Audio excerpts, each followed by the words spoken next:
Алты бақан селкинчек, алам кезіп термелет. Гүлчородай жигиттер күнгө чейин серпилет. Айчүрөктөй селкилер айга чейин серпилет. Добуштуулар таймашат, добуш менен иргилет. Санжырада селкинчек санжыргасын эл билет. Иш күндөрү 16-15 тарта биз менен болуңуздар. Алса 28-нчи минутта отмаду кечиңиздер менен ардактуу Санжыра радиосунун жалпы угармандары жана НТС каналынын көрөрмандары түз эфирде сиздер сүйгөн селкинчек долбоору элдик таланттарыбыздын тандоо турунун 34-чү айлампасы Кудай буйрса башталганы турат.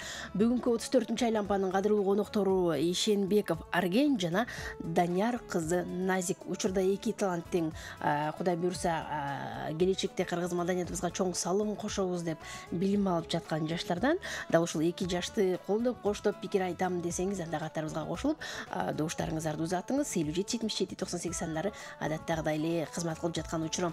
Кубанычтамын Арген жана Назик сиздерди көрүп турганыма. Бүгүн Аргенди коштоп Алишеров Кадыралы деген таланттуу жигитибиз аккордеондо ойноп берем деп келип отурган чагы сизге да ийгилик болсун. Кадыралы жакшы ойноп, жакшы баягы Аргенди алдыга сүрөп бериңиз. Келиңиздер, Назик, Арген кантип бул долбоорго катышып калдыңыздар? Дегиле ушул долбоорду көрчү элеңер, канча убакыттан бери көрүүсүңөр, кыялдандыңар беле ушул жакка катышсам деген кыялдар борду беле дегендей, каяктын кулуну болсуңар, каяктын сулуусуңар дегендей өзүңөр жөнүндө тааныштырып, кайда билим аласыңар, жалпы эл менен амандашып, таанышып, анан акырында программабызды баштай берсек. Келиңиздер. Саламатсыздарбы? Урматтуу Санжыра радионун угармандары. Мен өзү аты жөнүм Назик Данияр кызы. Чүй облусунун Кара-Балта шаарынын төрөлүп өскөм. Азыркы учурда Кыргыз мамлекеттик маданият искусство университетинде окуйм. Экинчи курстун студентимин, фольклор кафедрасында окуйм. Ошол бул Санжыраны негизи кастингден көрүп эле, бирок кастингке тилекке каршы жетишпей калгам келгени. Анан аябай кызыгып жүрчүм, элдин баары ырдап жүрсө мен да ушул жакка чыксам деген ой тилек максаттар бар болчу. Ошол бүгүн ушул күн экен, Кудай жалгап ушул күнгө буйруптур. Ошо ушинтип келип калдык. Устатыңыз кимден билим? Азыркы учурда мен устатым, билим алып жүрөм. Ошол Максат Куштобаев деген агайым бар, Сон агай. Ошол агайдан билим алып жүрөм. Ой, азаматсыз. Максат Куштабаевдин окуучусу бүгүн бизде Данияр кызы Назик экен. Келиңиз анда Арген, сиз кайдан келдиңиз? Сиз саламатсыздарбы, урматтуу Санжыра районунун угармандары. Кыскача өзүмдү тааныштыра кетсем, өзүм Бүйүзара Бейшенали атындагы Кыргыз мамлекеттик маданият жана искусство университетинин фольклор кафедрасынын 4-курстун студенти, 3-курстун студенти болом. Өзүм Нарын районуна караштуу Жергетал деген айылында тарыхтуу дүнүйгө келгем. Бул селкинчек долбоорун кастинг болду эле го. Ошол кастингге катышкан элем. Мурун YouTube'тардан көрүп калчумун. Ошентип эле келип калдым. Ошентип эле келип калдыңыз анан. Кызыкчысыз. Демек катышсам деген кыял бар болчу. Селкинчек долбоорунда жеңип кала турган болсоңор, Кудай буйрса, балким башкалардан да аябай жакшы өзүңүздөрдү мыкты көрсөтүп, жакшырдаган болсоңуздар, кийинки турларга өткөнгө мүмкүнчүлүк бар, Жалпы мына бүгүн 34-чү айлампа деп атабыз. 80 жуптан кийин тандоо турун жыйынтыктасак 40 гана жуп кийинки жарым финалга аттанат. 40-тын ичинен 20 кийинки турга аттанат. 20-нын ичинен 10, 10дон 5, 5-тин ичинен 1-2, 3-4 орун үчүн жыйынтык чыгарабыз. Демек 2023-жылдын эсебинен элдик таланттардын жеңүүчүсү ким болот аны убакыт көрсөтөт. Буга чейин биз 3 ирет элдик таланттар арасында өткөргөнбүз. Негизи 8-кинчек долбоору жалпы көрөрмандарды кубантып келе жатканына толук 9 жылдын жүзү болду, ардактуу армандар. Биз мурда профессионал ырчылар арасында жеңүүчүлөрдү аныктап келгенбиз. Анан акыркы 3 жылда мына ошол элдик таланттарды аралаштырып кошуп, аларды дагы талантын тартуулайлы деп 3 жолу жеңүүчүлөрдү аныктаганбыз.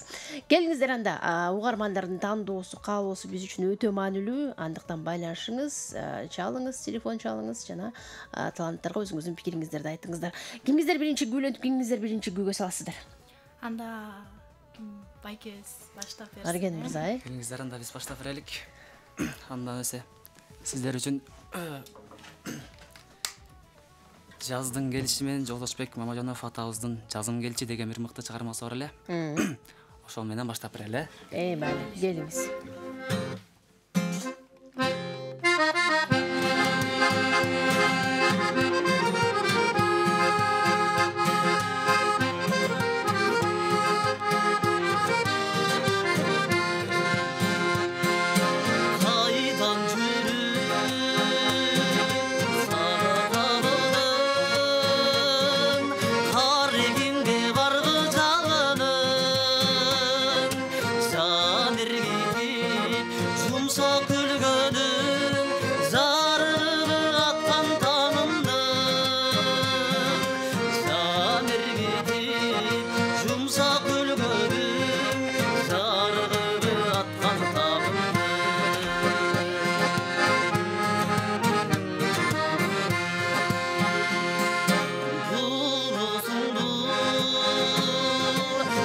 арбағында анда келіп қончу сағыма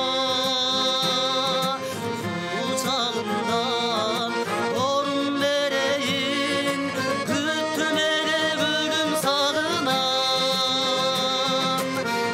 құшағымдан орын берейін күттімеде гүлім сағынан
canımı tınçağı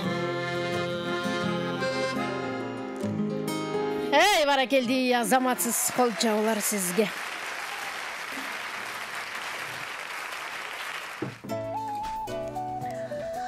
Мына ушундай Ишембеков Арген жаз гүлүңдү жадыратып коючу, жадырасын жанын жыргасын дейт. Жазым келчи деп сизди чакырып атат. Келиңиз анда. Назик сулуу жазды чакырып келип кандай ыр менен улантасыз? Анда мен сөзү Осмонкул Бөлөбаев атабызга таандык болгон элдики Кызыл гүл менен баштайт. Бале.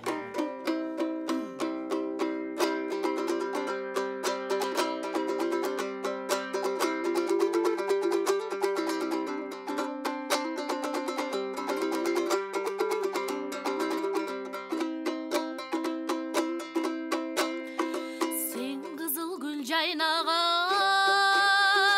мен булбул бакталы сайраган. Мен парвана, сен панар, жарыгыңа гана дейсең о. Жайланам, о жайланам, о жайланам. Мен парвана, сен панар, жарыгыңа гана дейсең о. Жайланам, о жайланам, о жайланам.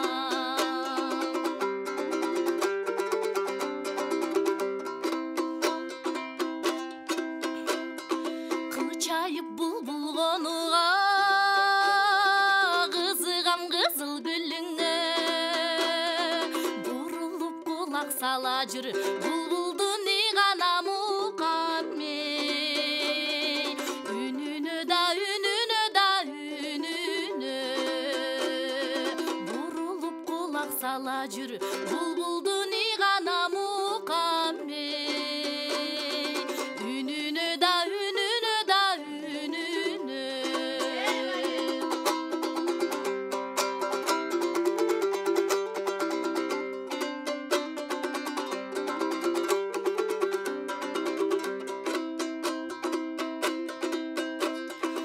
Açılgan gülgö jetemби, ашыктыгым бекерби. Açılgan gülgö жете албай, арманда эле гана өтүбөй. Кетемби да, кетемби да, кетемби. Açılgan gülgö жете албай, арманда эле гана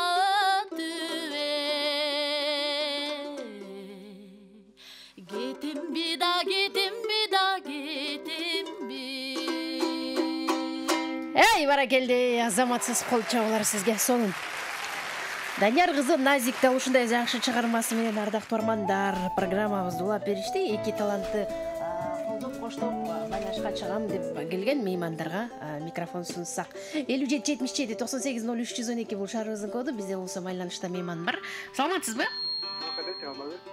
Кош келдиңиз. Күйлөбөй турабыз. келиңиз. Аргенге дош бересиз. Казбек мырза, байланышта. Рахмат сизге, бар болуңуз. Добушуңузду каттап койдум. Ыраазычылык билдиреймин. 57-77-98 акыркы сандары 08-97 абоненти байланышта бар. Саламатсызбы? Алло, саламатсызбы? Жакшыбыз. Кандайсың, Алмагүл алдыңыз? Жакшымы? Өзүңүз кандайсыз? Чынара жекен бүгүн кыйнабайбыз, бир эле тарапты колдойбуз. Ишиңе ийгилик, өзүңө ден соолук. Эфириң тунук болсун, асманың ачык болсун. Бүгүн дагы жакшы элдик таланттар келиптир. Бул Назик кызы мурунда келип бурдагансың, Назик кыз. Санжырада болгонсуң. Таланттарыңа ташкындай берсин. Окууларыңарга ийгилик, иштериңерге ийгилик. Ошо Кыштабаевтай жакшы ырчы бол сен дагы. Эменкен окуучу эмес, ошонун окуучусу келсин. Мен болсо Кара Балта шаарынын Алтын айдын турунумун. Атым болсо Чынар. Добушумду Аргенге берейин. Чоң рахмат, бар болуңуз. Чоң рахмат, ыраазычылык билдиребиз. Ар бир угарман бир гана жолу, бир гана тарапка добуш бериш керек. Эгер экинчи же үчүнчү жолу байланышып калган болсоңуз, ал добуш эсепке кирбейт. Ошондой эрежелер бар. Мейман бар бизде. Саламатсызбы? Алмагүл алтыным, кандайсың? Кош келдиңиз, Кенже эже, кутман кечиңиз менен. Жакшы, оросоң кабыл болсун алтыным. Рахмат, чоң келиңиз. Үй менен аман болгой, семьяң менен, балдарың менен аман болгой алтыным. Рахмат.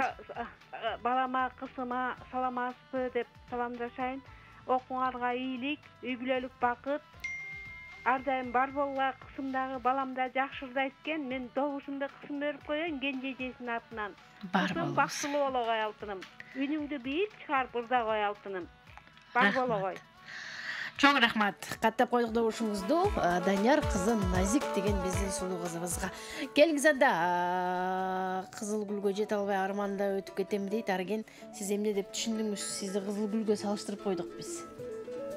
Келиңиздер анда. Назик карындашыбызга жооп кылып, Увук мырза Полотов агайыбыздын Кусалык деген бир жакшы шаарыбыз бар. Ошону карап берейин. Эң сонун камераны көрөбүз.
баракелди. Кол чабуулар сизге, азаматсыз.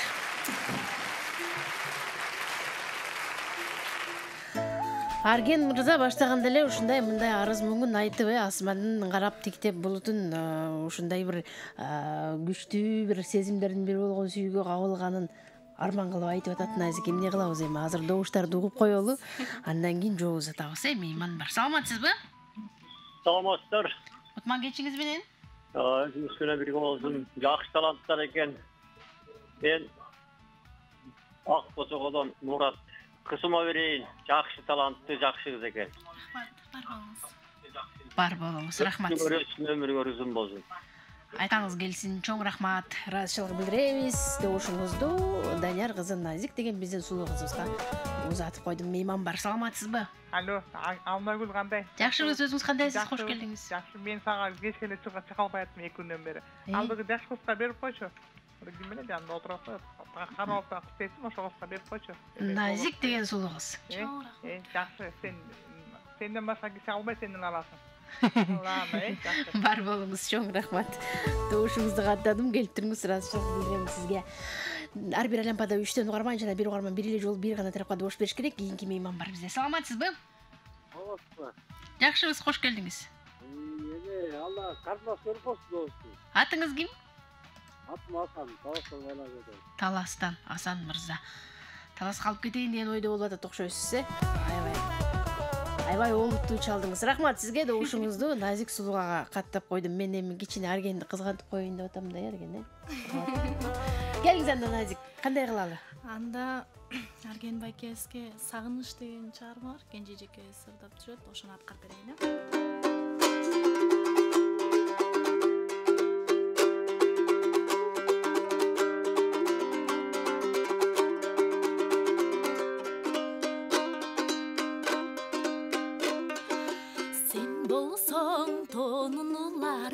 Мен болсом макан булагы, булактан улар суу ичсе, таркайбей жандын кумары, таркайбой жандын кумары. Булактан улар суу ичсе, таркайбей жандын кумары, таркайбой жандын кумары.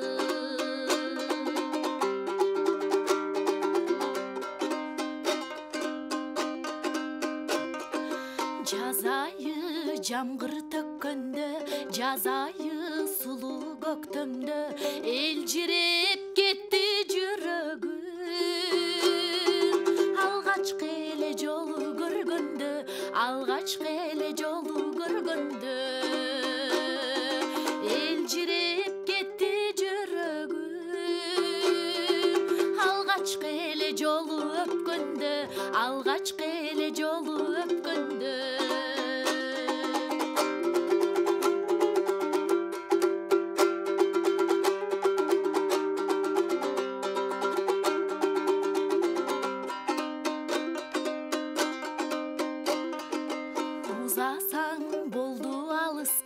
Жарасаң болду намыска, сүзмөдөй аппак жүзүңдөн. Сүйдүрүп койчу карыска, өптүрүп койчу карыска. Сүзмөдөй аппак жүзүңдөн. Сүйдүрүп койчу карыска, өптүрүп койчу карыска. Еди. Койчу карыска. Батсыз кол чабуулар сизге. Данияр кызы Назик Сагыныч деп аталган жакшы чыгармасы менен ардактуу армандар селкинчек долбоорун улап берди. Элдик таланттардын тандоо турунун 34-чү айлампасы уланып жатканын эсиңизге салайын. Келген таланттарды колдоп, коштоп катарыбызга кошулам десеңиз, анда байланышка чыгыңыз. Мейман бар, саламатсызбы? Алло, саламатсыздар. Кош келдиңиз, кандайсыз? Кутман кечиңиз менен? Рахмат, өзүңөрдө кутман кечигер менен. Эки жаш талантка ден соолук, чыгармачылык ийгилик бийиктиктерге жетсин. Аман болсун, бактылуу болсун, көп жашасын. Мен добушумду Argen'e verem. Bişkekten görüp atam. Atım doktor. Almağı sağdağı den soğuluk tunu hepir kalayım. Çok rahmat бар болуңуз. Ыраазычылык билдирем, добушуңузду каттап койдум. Келиптиңиз. Бизди Кыргызстан бардык аймактарынан көрүп жана окуганга мүмкүнчүлүгүңүз бар. Ал үчүн интернет аркылуу Санжара радиосу онлайн угуу деп издесеңиз болот. Же болбосо НТС телеканалынан көрүңүз. Балким Instagram баракчабызга дагы катталып келген 2 талантка сүрөтүнүн астына добуштарды узатам десеңиздер дагы болот. Кийинки турга чейин добуштарды кабыл алуу жүргүзөбүз. Instagram баракчабыз аркылуу кошумча добуштар. Эгерде сиз Instagramга Санжара радиосу деп катталбаган болсоңуз, ал добуш эсепке кирбейт. Катталып жана келген таланттарга добуш бериңиздер. Мейман бар кийинкиси, саламатсызбы? Жакшысыңбы? Жакшыбыз, өзүңүз кандайсыз? Денсаулыктар чыңбы? Жакшы, рахмат. Жакшы. Kızım dağı jakşı eкен, ulum dağı jakşı eкен. Ben 80 aşıp ketken adamın kızım. Yok öyle sen berip koyçu kızım. Duranam. Makul. Kaydan çaldınız, atınız kim ile? Ben o şoğulasından, Karasu rayonundan 30 aylık ökmetinden çalıp atamın. Atım Uaydılla. Oy бар болуңуз. Рахмат айтабыз, ден соолукта болуңуз, көп жашаңыз дагы, күн сайын селкинчекке добуш берип, биз менен байланышып туруңуз. 2 талантка бирден упай, сиздин өтүнүчүңүз боюнча каттап койдум. Саламатсызбы? Алло, Алмагүл, кандайсың? Ден соолугуң жакшыбы? Өзүңүз кандайсыз? Кош келдиңиз. Рахмат. Экөөтүң аябай жакшы айттың. Окууларына ийгилик, өмүрлөр узун болсун. Ойлогон ой максаттарына жетсин. Рахмат. Мен нарындык болом. Атым Калича. Бирок нарында эмес, Бишкекте жашайм. Добушумду балама берем. Аябай берилип жакшы экен. Чоң рахмат, бар болуңуз. Рахмат. Ыраазычылык билдиребиз. Каттап койдум. Келиңиз андарген, сүйдүрүп койчу карызга сүзмөдөй аппак бетиңен деп атпайбы Назик? Анан эжебиз айтып атат, берилиптир ушундайларды айткан деп, бир берилип туруп жооп берип коюңузчу гана. Келиңиздер анда. Сиздер үчүн Абдулмуш Кадыров агабыздын Аясаң баба деген чыгармасын аткарып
Келди, азаматсыз кол чабалар сизге.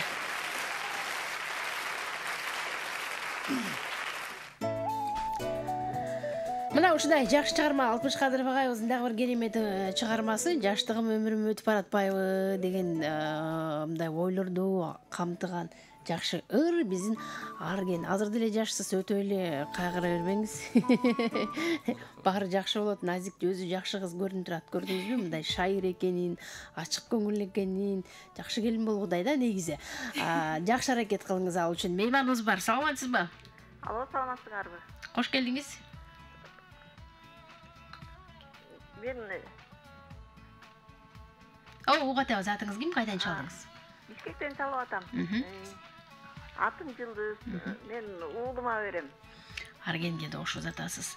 Бар болуңуз. Эжике, рахмат сизге. Добушуңузду каттап койдум. Кийинки мейман бар. Саламатсызбы? Алло, кандай? Алмагүл, жакшысың балчы? Жакшыбыз, өзүңүз кандайсыз? Кош келдиңиз. Мен Караколдон Айжамал апаң. Добушумду тиге уулума берейин, алтыным аябай жакшы айт экен. Жакшы, аман болгула, денсаулыкта болгула. Чыгармачылык ийгиликтерди каалайм силерге. Рахмат, айтканыңыз келсин, бар болуңуз. Байланышкан үчүн сизге ыраазычылык билдирем. Добушуңузду Ишенбеков Аргенге узатып койдум. Кутмандуу кечиңиз менен, саламатсызбы? Акыркы сандары, жакшы, рахмат, келиңиз. Кутмандуу кечиңер менен. Рахмат, бирге болсун. Мен МТС каналынан көрүп атам. Айт безеңин. 2 жаш талант келтире, көзүнө тең ийгилик. Мен добушумду балама берип коеюн. Кызыма да чоң ийгиликтерди каалайм. Кыргыз элиндин ыйык Рамазан айы менен куттуктайм. Алмагүл, өзүңө да ден соолук, тунук эфир, дайыма ийгилик менен бактылуу болобуз. Айтканыңыз келсин, бар болуңуз, чоң рахмат. Добушуңузду каттап койдум. Ыраазычылык билдирем сизге. Уланда келиңиз. Жаштыгым өмүрүм өтүп баратпайбы, сен жоопту узаткы чактыгы кандай болуп калат деп атат. Сары сана болуп атат жигиттин гүлү. Анда сиз эмне дейсиз? Анда эми байкем ушинтурда отса агатайым менен ыр менен жооп кайтарайын. Коштоп шаңдырак кылып аткарып берейин.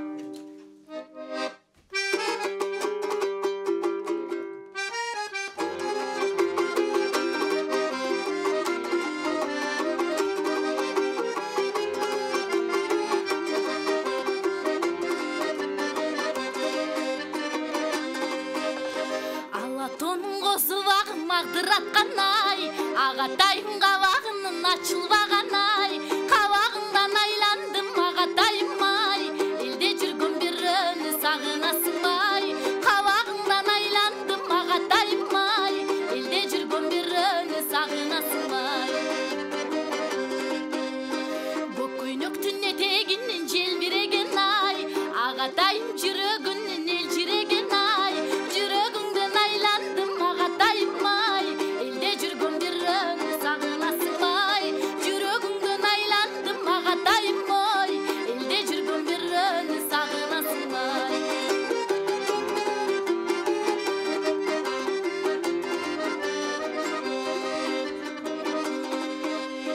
Кесе толы қымызының ашылбаған ай, ағатайым қабағының ашылбаған ай, қарегіңнен айландым ағатайым ай, елде жүргім бір өні сағынасың ай, қарегіңнен айландым ағатайым ай, елде жүргім бір өні сағынасың ай, ағатайым ай, ағатайым ай, ай, ай. Эй, баракелди, азаматсыз. Шаңқылдаған шайыр биздин назик сулуу мына ушундай сонун ыры менен агатайым ай деп программабызды улап берди. Келиңиз ада угармандар, таланттарды колдойлуу, элдик таланттарды тандоо турубуздун 34-чү айланпасынын кадырлуу коноктору Ишенбеков Арген жана Данияр кызы Назик. Бул таланттар кийинки турларга өтүп, андан кийинки турга өтүп, айтор финалга чейин келип, селкинчек долбоордун жеңүүчүсү болсун каалап турган болсоңуз, анда бүгүн жакшылап алардын баягы мындай айтканда фундаментин жакшылап тургузуп бериңиздер. Упайлар көп болсо, ошончо көп мүмкүнчүлүктөр болот. Мейман бар, саламатсызбы? Алло. Келиңиз. Саламатсыздар. Кутман кечиңиз менен кандайсыз? Рахмат. Жаппы кыргызстан мусулмандардын доозу кабыл болсун деп добушумду мен назик кызыма берип коеюн. Табылды Бишкектен. Бишкектен Табылдыгабыз. Бар болуңуз Табылдыга. Күн сайын чалып туруңуз, көптөн бери көрүнбөй кеттиңиз. Рахмат айтам. Добушуңузду Назик сууга узатып койдум. Аты жөнүңүз ким, кайдан байланышып атасыз жана сиз бизди НТС телеканалын көрүп атасызбы же Санжара радиосунан угуп атасызбы? Бул туурасында толук маалымат узатып кетсеңиздер абдан сонун болмок. Саламатсызбы? Саламатчылык. Кош келдиңиз. Саламатчылык.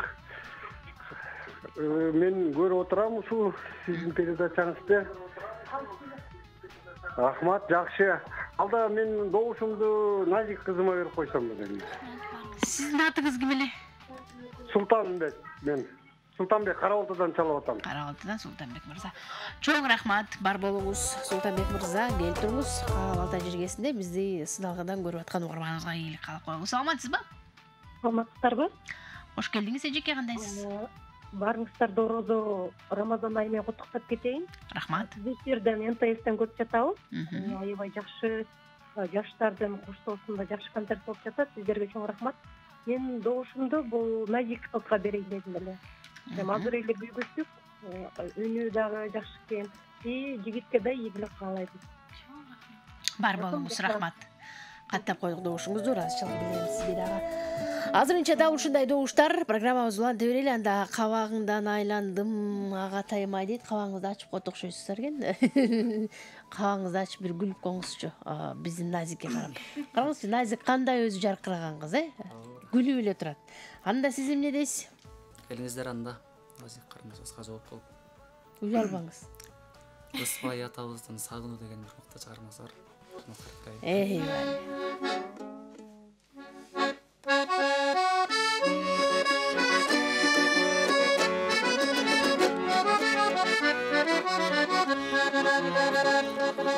Бүркөк асман жарык дегенде чагылган, байкоосуздан жагыныңа кабылган.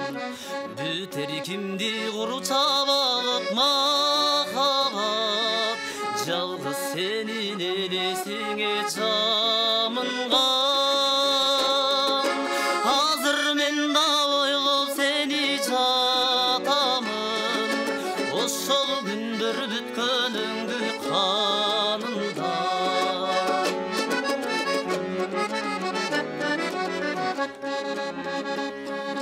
Жымындашып жанып өчүп чырактар, ал эсимде бирге отурчу бактар.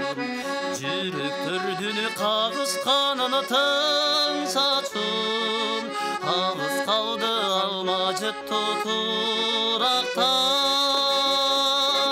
Черчеле түгөн бөгөн гүлөрүн, мен кайталап музыкалуу булактар.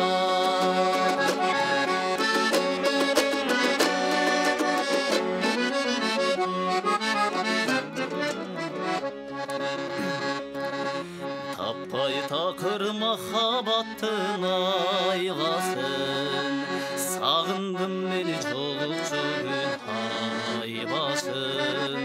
Мурункудай күтүп жатам азырдан, терезеңден булбул коштун сайрашын. Ару бакта жолук челек бакчадан, айтчы деги асыл кечим кайдасын. Ару бакта жолук челек бакчадан, айтчы деги асыл кечим кайдасын. Айтчы деги асыл кечим кайдасын. Эй, баракелди, азаматсыз кол чабуулар сизге. Сагынуу деп аталган сонун музыкалык чыгарма биздин таланттуу Ишенбеков Арген мырзанын аткаруусунда жаңырды. Ардактуу армандар, сагынган жакшы эгер сагынтаарың болсо дейт го. Бул сезим бардык эле адамдардын жүрөгүнө келе бербейт Аргенбай. Андыктан кубана берсеңиз болот, ушундай сезимдин аркасында бир сонун жашоо өткөрүп жатканыңызга. Программабыз улан таланда элдик таланттар тандоо турубуздун 34-чү айлампасына биздин келген таланттар Арген жана Назикти колдойм, коштойм деп келген угарманыбыз бар. Саламатсызбы? Алло, саламатсызбы? Кош келдиңиз, кандайсыз? Кутмандуу кечиңиз менен? Birge bolsun, Алматылык кандай, ден соолуктар кандай? Өзүңүз кандайсыз? Мен радио угуп атам. Кайда жүрөсүз көрүнбөй? Кичине агзыр болуп калыптырын ошондуктан. Оорубаңыз, ден соолукта болуңуз. Кичигемден чалып атам, атым Гүлмира. Уушум Жигитке добуш бересиз. Гүлмира эжеке, чоң рахмат, бар болуңуз. Добушуңузду каттап койдум. Күн сайын келип туруңуз. Биздин туруктуу, бизди ар дайым угуп, ар дайым колдоп, коштоп турган угармандар байлашка чыкпай калса, кадимкидей биз издейбиз, сагынабыз. Эмне болду экен деп санап болобуз. Эмнеге бизди көрбөй калды? Эмнеге чалбай калды? Бүгүнкү келген ырчыларыбыз жагыкпай калдыбы же жагып атабы деп. Ошондуктан сөзсүз байланышып, кабарыңыздарды айтып туруңуздар. Биз сиздер менен бир туугандай болуп калдык. Угармандар жок болсо, анда бул кимге талантын көрсөтүп, биз кимге иштейт элек. Мейманыбыз бар, саламатсызбы? Ооба, саламатсыздарбы? Кош келдиңиз. Кутмандуу кечиңиздер менен. Рахмат. Алмагүл кандайсың? Эң сонун өзүңүз кандайсыз? Жакшыбы? Настроениең жакшыбы? Жакшы. Башында настроениең жокто жокпой болот деле жакшы. Кантип билип койдуңуз? Рамазан айыңыздар менен. Ана мен биринчиден бул добуш берердин алдында бир суроом бар эле. Ошо кыз менен жигит экөө тең окуган балдары мен башына жетишпей калдым, бир 20 мүнөттө кечигип калдым. Анан кантип настроение жок бар экенин башында билип койдуңуз деп эле. Бир мен баштаганда ошо сүйлөп бүтүп, анан ыр башталып аткан экен, бала арген ырдап аткан экен. Эки таланттын Гүлсара Бейшеналиева атындагы искусство университетинде билим алышат. Кандай дейсиз? Эки таланттын Гүлсара Бейшеналиева атындагы искусство университетинде билим алышат. Экинчи жана 4-чү курстун студенттери. 3-чү курс. Жакшы экен анда. Жакшы экен анда. Мен ушу эме баягы кимисине берерин билбей турам, бирок мен өзүм Кочкордон чалып атам, атым болот. Бул жигитке бердим, аргенге. Айтыңызчы, Болот мырза, Кочкордо НТС телеканалынан көрүп атасыз, Жок, телеканал эмес, биз деген эптеп эмеден кирип алып, тартпайт бизде. Именно бизде тартпай атат. Радиодон, Google'дан радиодон кирип алып. Угуп атасыз, түшүнүктүү. Бар болуңуз, рахмат айтабыз, ден соолукта болуңуз.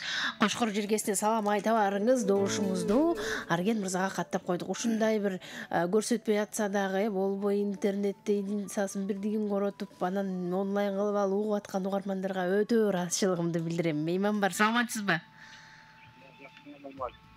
Ал келиңиз. Угуп айтасыз, ардактуу арман. Назике бересиз. Рахмат, аты жөнүңүздү, кайдан чалганыңызды айтып койсоңуз болот. Анан байлашка чыгып атканда өн алгыңыздын үнүн азайтып алып, өзүңүздүн үнүңүздү өктөмүрөөк чыгарыңыз, себеби угубай калышы толук мүмкүн. Кутмандуу кечиңиз менен. Алмагүл, саламатсыңбы? Саламатсызбы, эжеке кандайсыз? Кутмандуу кечиңиз менен. Соолугуң жакшыбы? Жакшы, рахмат, келиңиз. Экөө тең аябай жакшы ырдап атышат. Экөөнүн тең өнөрлөрүнө аябай кызыгып атам. Тем более экөө тең студенттер экен, окууларын ийгиликтүү аякташсын. Мен Жидегүл апаң ушул кызыма бергим келип атат, аябай сонун ырдайт экен. Чоң рахмат. Бар болуңуз Жидегүл апа. Ден соолукта болуңуз, күн сайын байлашып туруңуз. Биз да сизди күн сайын күтөбүз. Келип туруңуз, Макул. Рахмат, бар болуңуз. Назик сулууга сиздин добушуңузду каттап, эми ырдоо кезегин кайрадан Назик сулууга узатайын. Келиңиз анда ар убакта бакчадан чолукчу элек, асыл кечим кайдасың деп сагыныч сезимдерин сизди көздөп учурду жигиттин гүлү, анда сиз. Анда сезимди дароо айтпайт го, табышмакты кылайын. Табышмакты сезим деген жооп. Баракелди.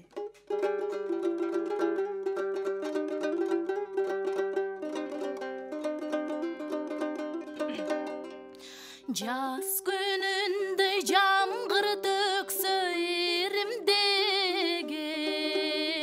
жалбырактуу жел жүрсө дирилдеген, табышмактуу таң каларлык жан экенсиң, тайыздыгың сыртынан эч билинбеген, табышмактуу таң каларлык жан экенсиң,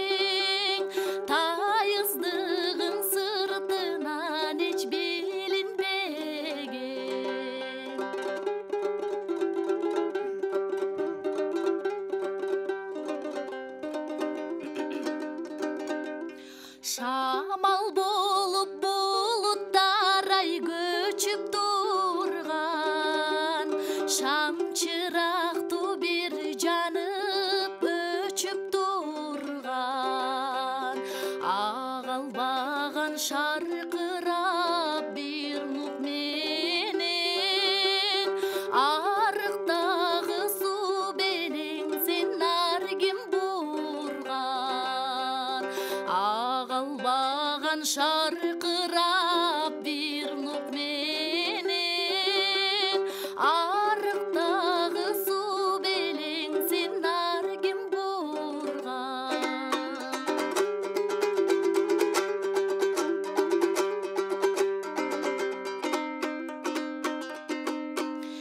Ишеніп мен балтамған мен сөздеріңі, ирмеп жаштамған көздеріңі, içim жылы биліктейім ерілсем, иіп кеттің башқаға сен көз көріні, içim жылы биліктейім ерілсем, иіп кеттің башқаға сен көз көріні, иіп кеттің башқаға сен көз көріні. Ей, Вали, азаматсыз қол чағылар сізге. Тауышмақтуу сезим деген жакшы чыгарма Жолболду Алибаев агайыбыздын керемет оонун биз Данияр кызы Назиктин аткаруусунда Арген мырзага арнадык. Эми өзүңүз түшүнүп, өзүңүз андан ары кечирим сурайсызбы же эмне кыласыз айтор. Жол узатасыз, азыр добуштардан кийин биз сиздин жолуңузду күтөбүз. Мейман бар, саламатсызбы? Алло. Кутман, кечиңиз менен кандайсыз? Алло, мен саламатсызбы? Саламатсызбы? Ай. Тилекке каршы жекемдин бирди күтүп калды окшойт. Кайра аракет кылыңыз, биз сизди күтөбүз. Саламатсызбы? Алло, кутман кечиңиздерби? Рахмат, бирге болсун. Жаркылдаган алтын карындашым, отуразыңбы? Бар, жакшы, өзүңүз кандайсыз? Кош келдиңиз. Мен шаардан сыналгадан көрүп атам, Кочкорбай. Кочкорбай байкем, кайда жүрөсүз? Сиз дагы көрүнбөй, келчек чалган жоксуз. Аябай жакшы, жаш таланттуулар келиптир. Келечектери кең болсун, бактуу жаштардан болсун. Жакшы тегинчек күлөнүп атат, аябай жакшы болуп атат. Экөө тең жакшырдап атат. Мен добушум Назик кызыма. Назик кызым. Сизге тунук эфир. Чоң рахмат. Рахмат. Бар болуңуз. Орозоңуздар кабыл болсун. Айтканыңыз келсин, бар болуңуз. Сиздин да орозоңуз кабыл болсун деген орозого кармаган болсоңуз, рахмат айтам. Добушуңузду Назик сулууга каттап койдум. Саламатсызбы? Алло. Ау, келиңиз. Алло, Алмазиза Каражан, кандайсың? Жакшыбыз, өзүңүз кандайсыз? Жакшы жүрөсүзбү? Өзүңүздөрдү чыйып калгандыр экенсиз. Эмне, жаш таланттар келипти Каражан. Мен Хакен апамын. Хакен апам, кандай жүрөсүз? Денсоолугуңуз жакшыбы? Жакшы, жакшы. Эмтиңизден көрүп атам. Мен добусум балага. Жигитке бересиз. Бар болуңуз Хакен апа, денсоолуктуу болуңуз. Сиз дагы күн сайын чалып туруңуз. Рахмат айтамын. Добушуңузду каттап койдум. Шарт боюнча бир айлампада 3төн угарман кабыл алыш керек болот. Кийинки мейманыбыз бар. Саламатсызбы? Саламатчылык. Алмагүл кандайсыз? Жакшыбыз, өзүңүз кандайсыз? Жакшы жүрөсүзбү? Келиңиз. Рахмат, келиңиз. Жакшы, рахмат. 2 жашка чормачы бегилик калган анан добушум Аргенге. Атыңыз ким эле? Замира. Жалалабаттан, Бар болуңуз. Чоң рахмат. Жалалабад жергесиндеги жалпы көрөрман угармандарга ийгилик каалайлы. Келиңиз анда, Арген. Ийип кеттиң башкага көз көрүнө, жакшы эле бурсам болбой койдуң деп атат. Жөнүлө күлүп атат. Болот Токтобаев агабыздын Күттүм сен деген чармасы аткарып. Келиңиз.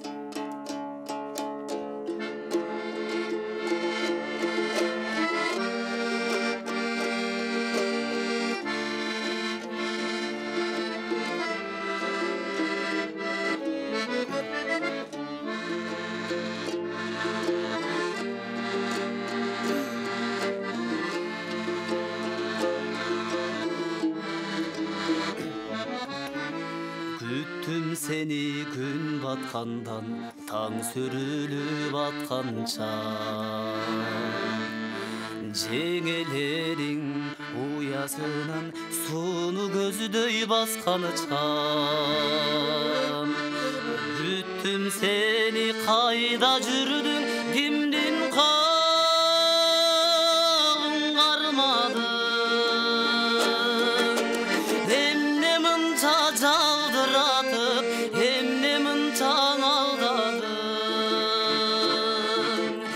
емне мұнша жаудыратып емне мұнша алдадың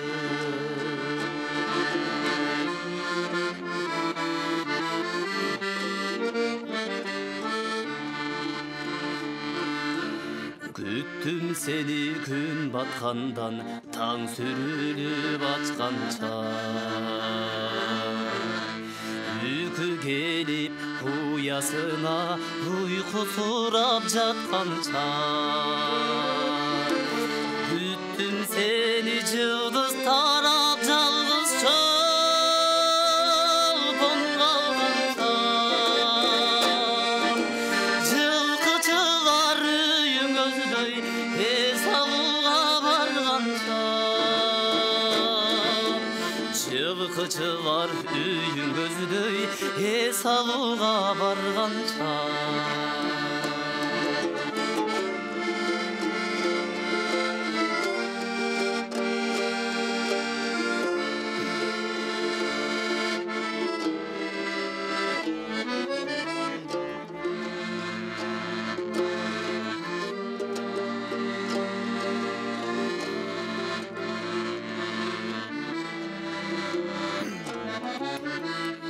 күттім сені шүдірімдің тамчылары аққанша жеңелерің қача қағармап сұлы көздөй басқаныча күттім сені қайда жүрдің кімден қолың қармадың емне мұнша жаудыратып емне мұнша алдадың емне мұнша жаудыратып емне мұнша алдадың күттім сені сен да мені күтөрсүң сүйгөндөрдүн кайыгына кабагы жок түшөрсүң сүйгөндөрдүн кайыгына кабагы жок түшөрсүң сүйгөндөрдүн кайыгына кабагы жок түшөрсүң Ай баракелди азаматсыз. Чын эле күткөнүмүздө абдан ишендик. Аябай ушундай берилип алып бир ырдап бердиңиз дейсиз. Азаматсыз Ишенбеков Аргендин аткаруусунда дал ушундай жакшы чыгарма. 17 саат 17 мүнөт ардактуу угармандар, НТС телеканалы жана Санжара радиосунда кыска жарнама бар. Антон сугулантабыз. Байланышка чыкканга даяр туруңуздар. Алты бақан селкинчек, алам кезип термелет. Гүлчородой жигиттер күнгө чейин серпилет. Айчүрөктөй селкилер айга чейин серпилет. Добуштуулар таймашат, добуш менен иргилет. Санжырада селкинчек санжыргасын эл билет. Иш күндөрү 16-15 тарта биз менен болуңуздар. 17 саат 24 мүнөт ардактуу угармандар, көрүп жана угуп жатканыңыз Санжара радиосунун селкинчек долбоору. Биз программабызды улантабыз. Элдик таланттардын тандоо турунун 34-чү айлампасынын 2 бөлүгү башталды. Бүгүнкү биздин кадырлуу конокторубуз Ишенбеков Арген жана Данияр кызы Назик. Эки талант чарчаган жоксуңарбы? Кандай отурасыңар? Силер каалагандай эле өтүп жатабы? Маанайлар кандай? Назик жана Арген, келиңиздер, микрофонго жакын. Маанайлар буюрса өтө жакшы. Чарчаган эле жокпуз. Жакшы отурабыз буюрса. Өтө жакшы экени көрүнбөй атат го. Жок, жакшы эле. Жакшы эле. Сизде жогорку деңгээлде 5 деп айтайын. Толкундоолор басылдыбы? Ошо басылган соң гитараны болгон. Сизде чарген? Менде толкундо деле болгон жок, жакшы эле. Жакшы эле. Баары сонун болгондо эле кадыр алып бир аз толкунданып атат окшойт, Допады. Жүн тамашалап да мен. Азыр биз эми угармандардын добушуна кезек келгенбиз. Ошол добуштарды каттап коюп андан соң анан улантабыз. Аргенби же Назикби кимди тандайсыз? Сиздин тандооңуз болсун. 0312 57 77 98 сандарын териңиз. Мейман бар. Саламатсызбы? Кандай? Кутма кечиңиз менен кош келдиңиз. Оо. Алмагүл, кандай кызым? Саламатсызбы, кандайсыз? Жакшымбы, мен 5-6 жылдан бери көрөм дагы сыналбайымда чечеде чыктым эле эсигиңер түштөйүн деп калгандай шашылып чыктым. Мен Субак районунан Мюсапколдон болом. Оо, эң сонун. 82 кенчиримен. Кош келипсиз. Аябай жакшы апарасың, сенин немең аябай жакшы көрөм, эсириң сулук болсун. Чоң рахмат. Sen solun için bolsun kızım. Neme? Ona nazik kızıma verip koyayım kızım. Rahmat, бар болуңуз. Ekerenin sınıf bolsun, sen solun için bolsun kızım. Жақсы жүр. Атыңыз ким эле? Атым Тазак. Сиз Сузакта?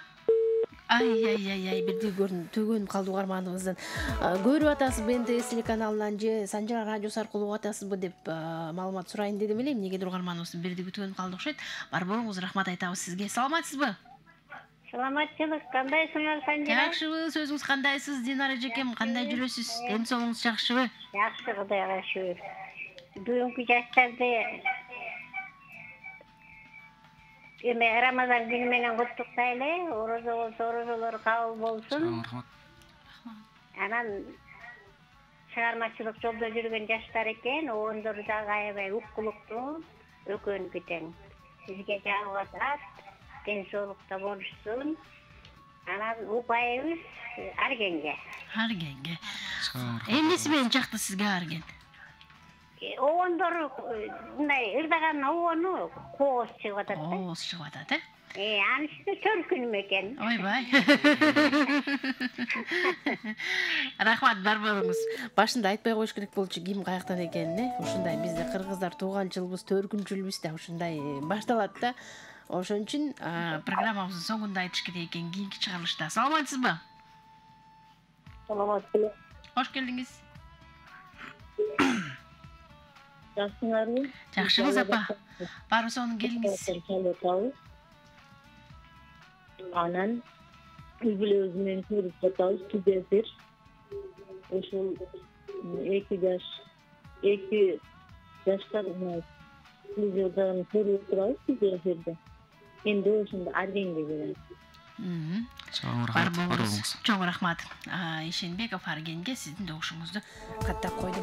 Ар бир угармандын пикири биз үчүн өтө маанилүү. Сөзсүз пикириңизди кошо айта кетиңиз. Эмне себептен добуш берип жатасыз? Ырдаганы жок ата, обону же жөн эле келбетине карап добуш бердиңизби? Же жанагы жогоруда угарманыбыз айткандай төркүнүм экен дегендей толук маалыматтарды калтырып коюңуз. Биз үчүн өтө маанилүү. Ар бир угармандын пикири. Себеби бизде аябай көп таланттар катышып атат. 80 жуп элестетип көрүңүз. 80 жуптун ичинен эң мыктылары гана кийинки турга тандалат. Анын ичинен дагы жаш таланттар арасында мисалы 40 жуп болсо 20сы гана кийинки турга өтүшү мүмкүн. Себеби 20сы 30 жаштан жогорку жаш курактагылар. Андыктан тандоо өтө кыйын болуп турат. Биринен бири өткөн таланттуулар, бирок бир гана добуш аркылуу жана ошондой эле ар бир ырдап жаткан ырдын маанисине же болбосо ырдап аткан аткаруучу берчилигине дагы өзгөчө көңүл бурабыз. Келиңиз анда Назик сулуу, кезек кайрадан сизде. Гитараны колуңузга кармап калдыңыз. Бул гитара нези бүгүн биринчи тушоо кесип болуп атат эфирде. Атайын ала келдим. Жаңы кармап жаңы үйрөнүп атам.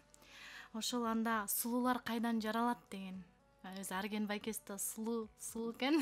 Сулуу чумак жигит экен, эфирден. Ошо сулуулар кайдан жаралат деген чыгарманы аткарып берейин. Бали.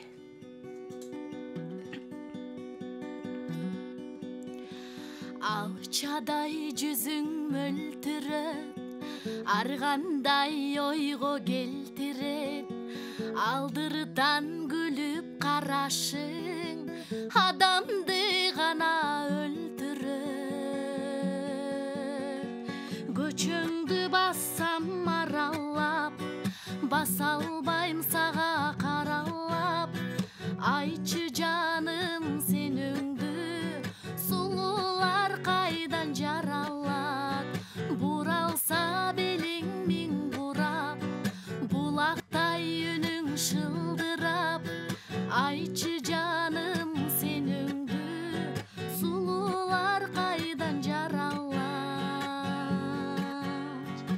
Saçlarың түнде қарарған, айдалың айдай таралған, сен үшін басқан ақ жолық, келсеңші маға қайрадан.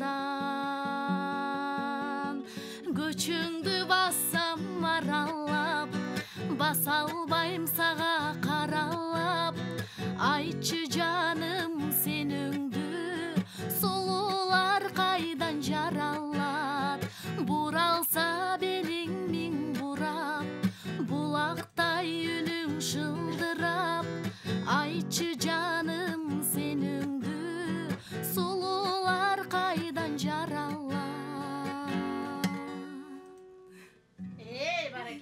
Азаматсыз қол жауылар сізге. Арген елестетіңіз аябай сұлу екенсіз. Ушундай бір тұқты сұқтанып, ушундай сұлулар қаяқтан жаралат болды екен деген сұрау келіп атат біздің Назиктің ойына. Ой, Құдайым-ай, емне мынча сұлумын деп қоймайсыз ба? Келіңіз эми Назиктің дәл ушундай жакшырынан кейін угарманыбыздын пикирин угалы. Мейманыбыз бар 48 абонент. Саламатсыз ба? Алмаңыз жақсылар. Жақшыбыз, өзіңіз қандайсыз? Оштон Ермек байкем, Оштон мен Ермек. Келіңіз. Бүгін суыз отырышат қош айрықшылар келесілерге. Ушундай өңөктүү жаштар экен да бүгүнкүлөр. Сен өзүңдөй болуп алмай шайыр отырса баардыгы эле разы болот. Мен şu kızıma verip koyayım. Бар болуңуз Ермек мырза. Чоң рахмат, ыраазычылык билдиребиз. Ырдап эле бир чыгарманы аткарып коюу эле эмес, андан сырткары мына элдин көңүлүн дагы алганды жакшы билгендер болсо сонун болмок деген пикирин айтып атат угарманыбыз. Тартынбай, уялбай, кенен жакшы отуруңуздар. Мейман бар, саламатсызбы? Алмагүл, саламатпы? Hoş geldiniz, kandaysiz? Jamila apa, Kutmandu geçiniz mi? Jamila apаңмын, жакшымын, өзүң жакшысыңбы? Рахмат, баары сонун, өзүңүз жакшысызбы, кандайсыз? Жакшы, Кудайга шүгүр. Элден мурун добушумду берип алайынчы, добушуму жигитке. Анан сен мурунку туруктуу угармандардын үнүн укпай калганда кыжаалат болуп сагынам десең, мен аябай эререкке сага рахмат айткым келиптир. Сагынабыз албетте. Сарсан оолубуз каяка кетти, ооруп калдыбы, эмне болду, жакпай калдыкпы деп. Ушул сөзүңө ыраазы болуп рахмат айткым келип турдум. Мен деле мурунку угармандардын үндөрүн уга албай жүрөм, эмнегедир Kantta Kaliman apan kayda, Tüştükteki tekeler kayda, Anarhan, Mansura, Buruli tekeler kayda, ündürünü kalbay durum. Eğer de bu atışkan bolsa olsa bari sak salamat boluşsun, aman esen жүрүшsün, ısık salama aytamın.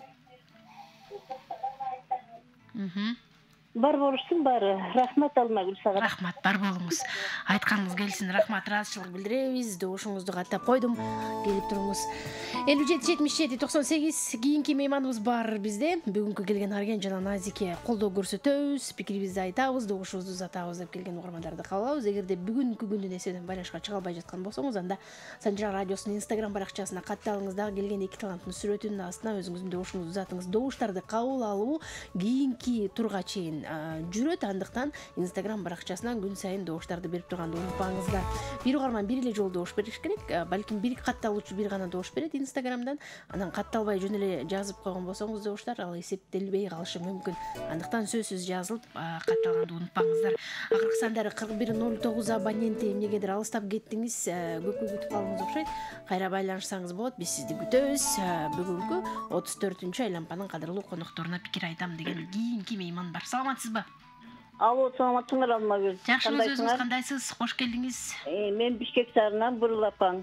Бурул апам кандай жүрөсүз? Ден соолугуңуз жакшыбы? Кудайга шүгүр. Көрүп отурам телевизордон. Экөөнө тең ийгилик, экөө тең жаш балдар экен, экөө тең жакшырдайт экен. Бирок мен добушумду кызга берейинчи, бүгүн постоянно балага берип элем. Бар болуңуз. Рахмат. Рахмат сизге, ыраазычылык билдирем. Добушубузду Данияр кызын Назик сулуга узаттым. Келиңиз, жигиттин гүлү, сулуулар кайдан жаралат, кантип жаралат, эмне болгондо, кандай болгондо сизде сулуу болуп калышы мүмкүн адамдар. Айтып берет окшойсуз, кызыгып аткан сурообузга кандай ыр менен. Анча деле сулуу эмес элем деп баштасаң. Келиңиздер анда. Бирок деген сүйүүнүн көзү ошондой да. Сулуу көрөт, сизди башкалардан өзгөчө көрөт дегендей. Андыктан сулуумун деп туруңуз. Назик үчүн сиз абдан бир сулуу көрүнүп жатасыз бүгүн. Келиңиздер анда. Күн чыгышым деген бир жакшы чыгарма ошону аткарып берейин, Бай.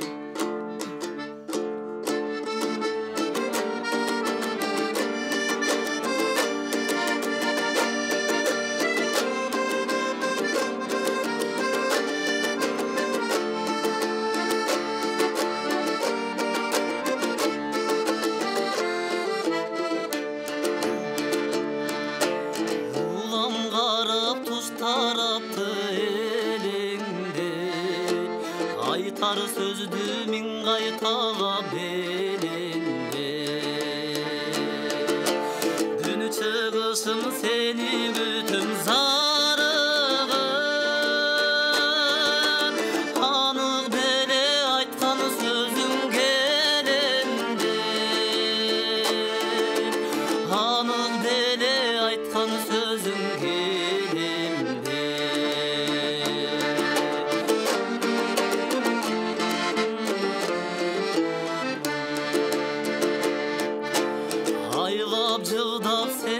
Canım tügündü Jürögümdün bardığına gümündü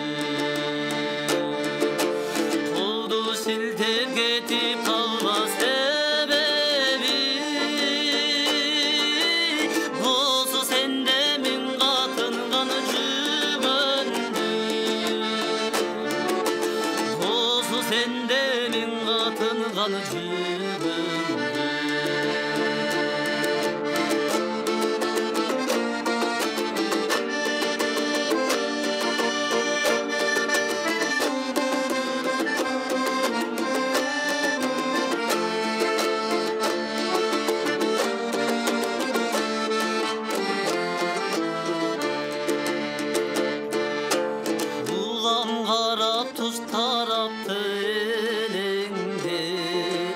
Aytar sözdü min qaytağa belinde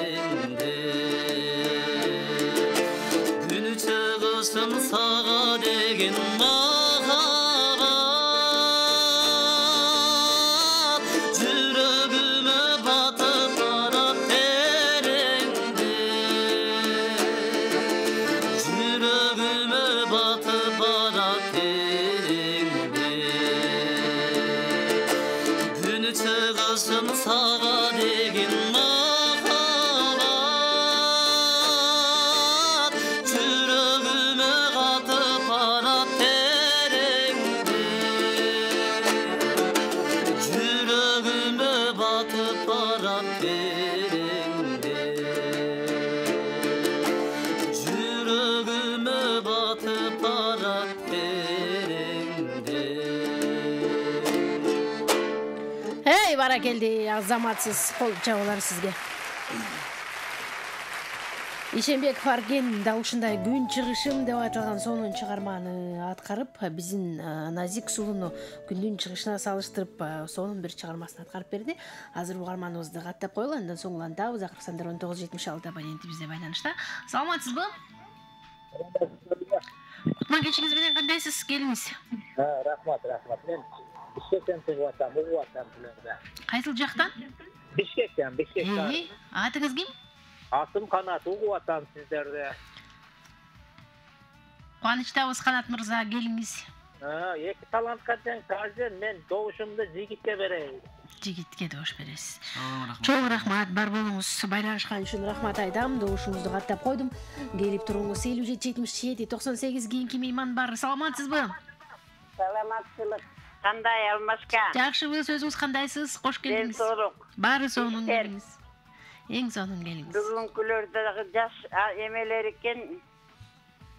Алдыга карай өсө берсин эми булардын эмеси али алдыда да. Ооба. Өнөрлөрү өркүндөп, таланттары ташкындап. чоңдордун аркасынан жөнө беришсин, ошолордун ордун бассын. Мен кыска берем. Бар болуңуз. Москва району, Айдай апам. Айдай апаң. Бар болуңуз Айдай апа. Рахмат сизге. Ден соолук каалайбыз. Күн сайын байлаштырыңыз. Назик сулууга сиздин добушуңузду каттап алдым. 57-77-98 кийинки мейман бар. Саламатсызбы? Саламат обласы Барпыдан. Аскар Али агам, кандайсыз? Мен жакшы, отурсуңарбы? Бар жакшы жүрөсүзбү? Мен кеч богула отурган мына өрчүларыбызга канча ошол жерде сыймыктуу өрчүлөр отуруп кеткен. Ошолордон жакшы жуксун. Ардактуу жакшы өрчүлөр болсун. Келечеги кең болсун. Мен ошондусу айымба. Эй, баракелде. Гитара мен ойногон мен шундай сыймыктандым мен. Жашартып койдубуз сизди. Өзүң болсун, келечеги кең болсун. Рахмат, бар болуңуз. Рахмат Аскар Али агам, добушуңузду Назик сулууга каттап койдум. Келиңиз анда Назик сулуу күн чыгышым деген Наргендин жакшы ырына кандай жооп айтасыз? Анда толкуду жүрөк толкуду деген бар, ошол. Күн чыгышымды укканда жүрөгүм толкуду, ушундай бир толкуду дейт турбайсызбы? Сүйүүнүн болду курманы, тагдырдын болду жазганы, жалгыздык жанга байланы, жаралуу жүрөк кыйнады. Толкуду жүрөк толкуду, толкуду көлдүн толкуну, ыйладым сыздабай айла жок, башкага болдум голукту. Кыйнадың сезим кыйнадың, эзелип жүрөк ыйладым, таппадым дөйнө кыдырып, бир да жан сендей чыкпады. Толкуду жүрөк толкуду, толкуду көлдүн толкуну, ыйладым сыздабай айла жок, башкага болдум голукту. Сагындым жаным сагындым, сүйгөнеге тарындым, кандай бир жанга жар болуп, кайсыл тагдырга кабылдым. Толкуду жүрөк толкуду, толкуду көлдүн толкуну, ыйладым сыздабай айла жок, башкага болдум голукту. Толкуду жүрөк толкуду, толкуду көлдүн толкуну, ыйладым сыздабай айла жок, башкага болдум голукту. Эй, башкага болдум голукту. Эй, баракелди, азаматсыз кол чабуулар сизге. Кандай түшүнсөңүз ошондой түшүнүңүз аргене. Таң калбай калдыңыз го, эми ошондо эмне болуп калды? Башкага болдум голукту, толкуду жүрөк толкуду, билбейм. Сизден биринчи кадыралы өзүнчө эле бактылуу болуп атат. Алда көздөп жүргөн окшойт да. Мейманыбыз бар, саламатсызбы? Саламатсызбы? Жакшыбыз, өзүңүз кандайсыз? Ишиңе ийгилик. Рахмат, чоң иштериң дайым байсал болсун демекчимин. Рахмат. Өкөтөм жакшы жашайт экен жаштар. Бирок мен добушум аргемалыма. Рахмат. Чубактан Курманжан апа. Бар болуңуз Курманжан апа. Рахмат айтам сизге. Добушуңузду каттап койдум, келип туруңуз. Ыраазычылыгымды билдиремин. Мейман бар. Саламатсызбы? Саламатсызбы. Кош келдиңиз. Атыңыз ким? Атым Адлет, добушум кыска. Кайдан чалдыңыз Адлет? Кара Балтадан чалдым. Бар болуңуз. Чоң рахмат. Кара Балтада ушундай кыска нускалуу сүйлөп коет окшойт, же кандай? Мейман бар. Саламатсызбы? Алло, саламатсызбы? Келиңиз. Мен добушум Данияр Кызнаевке берейин дедим эле. Атыңыз ким? Атым Айнура болот. Айнура, кайдан чалдыңыз? Кеминден чалып аткам. Рахмат сизге. Келип туруңуз, каттап коюм добушуңузду Назик сулууга. Келиңиз анда, жигиттин гүлү. Кандай кылалы, кандай ыр менен уланталы? Толкуду жүрөк толкуду, бирок башкага болдум голукту дейт. башы жакшы баштап келет беледи. Ой, андан кийин эле маанай деп түшүндү. Махабатта. Махабатта. Болгон эди махабат деген кандай бу деген чыгарманы карап келген.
Азаматсыз кол чабалар сизге.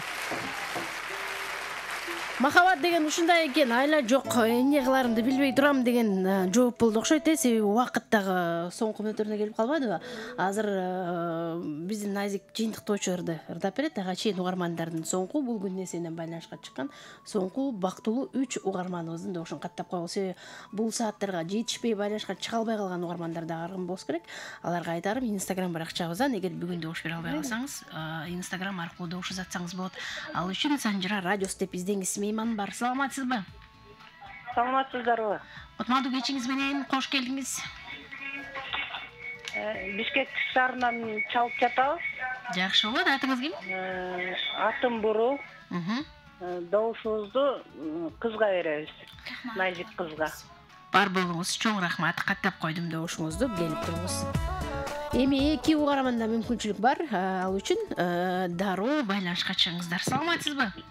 Саламатсызбы? Отма кечиңиз менен кандайсыз? Жакшы, шүгүр. Добушум Данияр кызы Назикке. Атыңыз ким эле? Атым Айша. Бишкектен чалып атам. Чоң рахмат Айша. Рахмат сизге, ыраазычылык билдирейин. Дагы бир мейманыбыздын пикирин угуп коелу. Эң бактылуу угарманыбыздын оюн угуп алалы. Андан соң жыйынтыктоочу чыгарма Назик Сулунов кароосунда болот. Саламатсызбы? Саламатсызбы? Тынчпы, өзүңүз кандайсыз? Жакшы да мен чаткалдан чалып атырмын. Ойбай. Чаткалда бизди көрүп атасызбы же угуп атасызбы? Угуп атасызбы? Радиодон, Радиодон, Тартат сиздер тарапта же интернет аркылуу угуп атасызбы? Жок, тартат бизден. Айбай чөчүдүңүз го. Келиңиз. Мен ошо карындашыма жолоп берейин дедим эле да. Ошо мен чаткалдан чалып атырмын. Атым Алманбек. Алманбет. Бар болуңуз Чаткал жергесиндеги жалпы Санжыра радиосунун угармандарына салам айтып коюңуз, ийгилик каалап коюңуз. Алыскы Чаткалда Санжыра радиосун уккан угармандарга рахмат айтамын. Келиңиз анда Назик сулуу жыйынтыктоочу ыр сиздин аткарууңузда кандай аталат? Анда сөзү Барпалыкулов, оны Жолболду Албаев атабызга таандык. Өзгөчө мен бүтөйүн.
Баракелди, азаматсыз кол чабалар сизге. Өзгөчөм деген сонун чыгарма менен биз Сергичек долбоорунун дал ушул күнгү чыгарылышын жыйынтыктап атабыз. Бүгүн жыламада 28 март дал ушул күнү биз Сергичек долбоорунун элдик таланттарын тандоо турунун 34-чү айлампасын жыйынтыктап жатабыз. Ардактуу армандар, бүгүнкү келген 34-чү айлампанын кадырлуу коноктору Ишенбеков Арген жана Данияр кызы Назике колдоо көрсөтүп, бирдигин аянбай алыстан болсо дагы байланышка чыккан жалпы угарман көрөрмандарга жамаатыбыздын атынан ыраазычылык билдиребиз. Бар болуңуздар, ден соолуңуздар бекем болсун. Дал ушундай жан дүйнөңүздө жакшы маанайдагы сонун бир кереметти ырлар жашасын дегибиз келет. Күн сайын ушундай таланттарды колдоп коштоп тургандын өзү эле менимче бакыт болсо керек. Анткени баягы жакшы адам өзү дагы сөзү дагы жакшы дейт го, кыргыздай жакшы сөзүңүздү арнап күн сайын байланышкан жалпы угармандарга ыраазычылык билдиребиз. Угармандардын берген жыйынтыгы кандай болду деп турсаңыздар, Ишенбеков Арген бүгүн угармандардын колдоосу, каалоосу, тандоосу менен 17 упайга ие болду. Кол чабалар. Азаматсыз Арген, куттуктайбыз. 17 упай жакшы жыйынтык. Кошумча добуштарды Instagram аркылуу берип дагы Аргендин баягы дагы ийгиликтерди каалайбыз деген болсоңуздар, анда сөзсүз добуштарды узатыңыздар. Ал эми Данияр кызы Назик угармандардын добушу менен, колдоосу менен өзүнүн чөндүгүнө бүгүн 21 упай топтоп программабызда жеңүүчү аталды. Кол чабалар болсун. Азаматсыз Назик, чын элден куттуктайбыз. 21 упай угармандардын акыркы байланышка чыккан угармандар негизи тең-тең келаткансыздар. Анан соңку айлампадагы колдоп жиберишти, күчтөп жиберишти. Ошондуктан жыйынтык ушундай чыгып калды. Куттуктайбыз азаматсыз. Бирок бул дагы чек эмес, себеби абдан күчтүү конкурсанттар бар кыздар арасында. Анан кошумча добуштар да алынып атат дегендей, биз Назиктин дагы кошумча добуштарын сиздер тараптан күтөбүз Instagram баракчабыз аркылуу. Келиңиздер анда, сиздерге эркин микрофон. Бүгүнкү эфир жактыбы, кандай маанайларыңар кандай? Жыйынтыктоочу пикир сиздерден болсун. Келиңиздер анда, бүгүнкү эфир менин оюмча абдан жакшы болду. Көңүлдө турдук дегендей. Көзүңүз кабады. Сиздерге биринчиден ошо Санжыранын жалпы жамаатына жана бизди колдоп коштоп отурган ошо көрөрмандарга терең ыраазычылык билдиребиз. Ошо кыргыз элибизге кабарыбыз тынччылык болсун. Рамазан айы менен чын жүрөктөн куттуктайбыз. Коштоп келген кадыралыга рахмат айтабыз, Келиңиз Назик. Ошол анда ушул Санжыра радиосунун баардык жамаатына терең ыраазычылык билдирем. ушинтип бизге окшогон таланттар чыга берсин демекчимин. Бизден дагы ашып кетсин демекчимин. Ошо эң жаманы биз бололу дейли. Ошол сиздерге чоң рахмат, ушундай эфирлерге келип туралы. Кыргыз элиме чындын соолук, узун өмүр каалайм. Азыр ушул Орозо айын, Рамазан айын бардым. Ошол Рамазан айы менен куттуктайбыз.